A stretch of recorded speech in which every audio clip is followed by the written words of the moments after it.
Welcome to TED Talk. We are the strategic innovators, and in today's show, we will meet some top managers who will be discussing corporate culture and strategic alignment.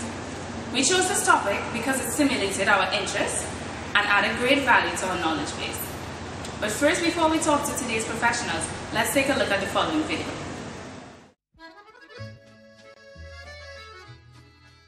Once upon a time, a turtle and a rabbit had an argument about who was faster.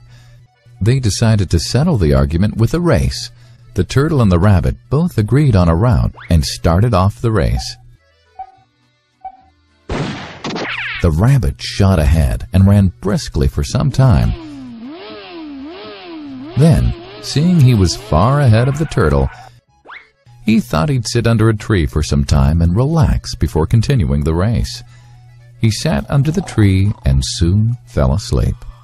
The turtle, plodding on, overtook him and soon finished the race.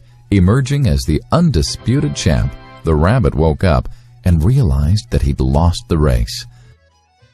The moral of the story is that slow and steady wins the race. This is the version of the story that we've all grown up with. But our version of the story continues. The rabbit was disappointed at losing the race, and he did some thinking. He realized that he'd lost the race only because he had been overconfident, careless, and lax. If he had not taken things for granted, there's no way the turtle could have beaten him. So, he challenged the turtle to another race. The turtle agreed.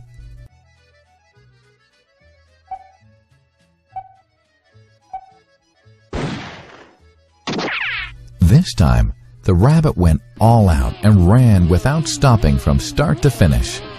He won by several miles. The moral of the story? Fast and consistent will always beat the slow and steady. It's good to be slow and steady, but it's better to be fast and reliable. But the story doesn't end here.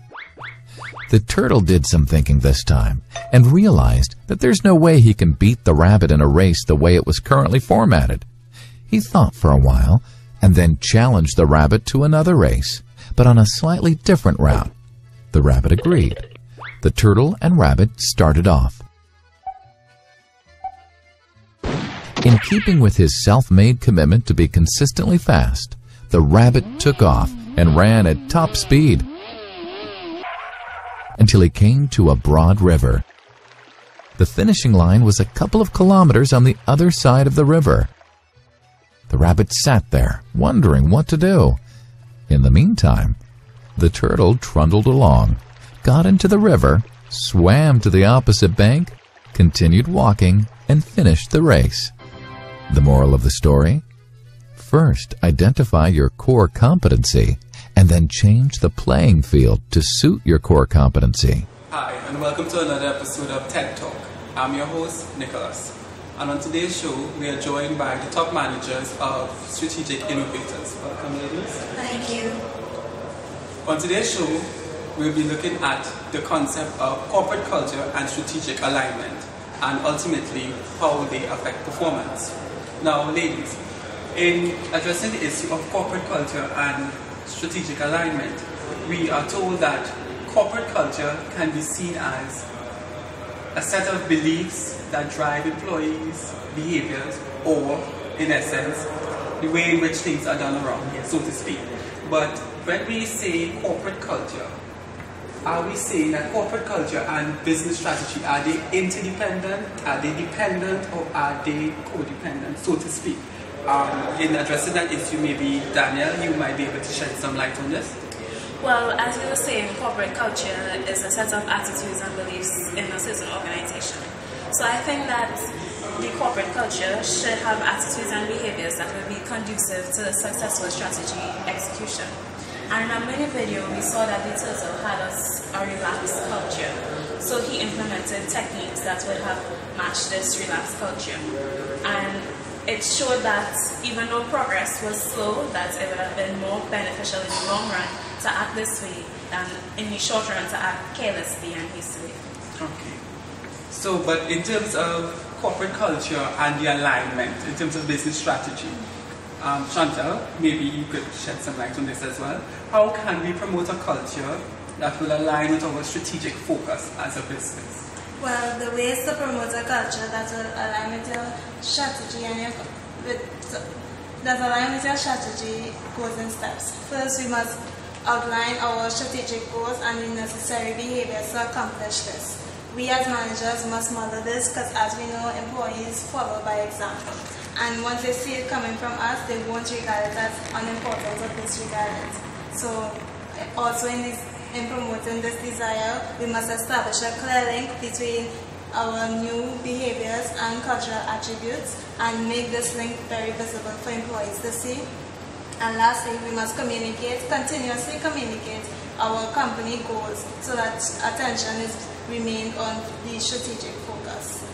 And in terms of strategic focus, we could look at Apple and Digital in terms that their strategic focus is on, therefore they encourage their employees to bring new ideas to the forefront, and once these ideas hit the jackpot in terms of big ticket items, they are highly rewarded. However, in terms of whether these ideas fall flat, they are not penalized. So it encourages a continuous and an enthusiastic workforce, which is good for business processes.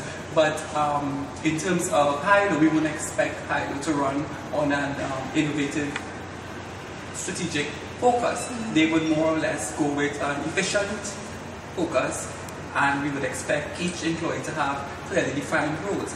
But in terms of the culture and alignment, maybe Sophia, what if your culture does not align with your strategy? How does one go about dealing with aligning culture? In relation to what was said earlier, strategic alignment is a synchronization of key outcomes, operations, and execution tactics. Misalignment is obviously when this does not occur. For instance, in Dell, their focus is on profitability, where they offer discounts to customers. So, recently, Dell tried to change their strategy, but failed due to lack of goal and operations congruency. So this obviously tells us the importance of the relationship between corporate culture and strategy. So when these two are misaligned, a decline in successful strategy execution tactics occurs. Also,